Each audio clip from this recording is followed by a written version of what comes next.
সারা দেশে বর্তমান পরিস্থিতি স্বাভাবিক রাখার লক্ষ্যে স্বরাষ্ট্র মন্ত্রণালয় কর্তৃক যৌথ বাহিনীর অপারেশন ডেভিল হান্ট পরিচালনার নির্দেশনা প্রদান করা হয়েছে।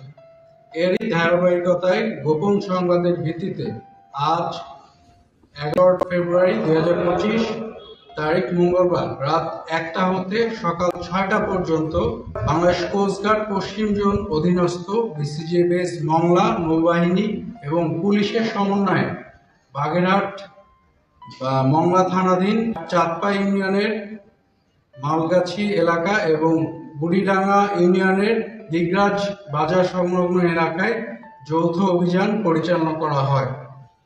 অভিযানে উক্ত এলাকা হতে সর্বমোট 4 জন আওয়ামী লীগ নেতাকর্মী মোহাম্মদ জাহাঙ্গীর হোসেন, মোহাম্মদ ডালিম, মোহাম্মদ শফিকুর রহমান, বিধানচন্দ্র রায়কে একটি 2 নলা বিদেশি বন্দুক, 15 রাউন্ড তাজা কার্তুজ সহ আটক করা হয়। অস্ত্র সহ আটককৃত ব্যক্তিদের পরবর্তী আইনানুগ ব্যবস্থা গ্রহণের জন্য মংলা থানার হস্তান্তরের কার্যক্রম প্রক্রিয়াধীন রয়েছে।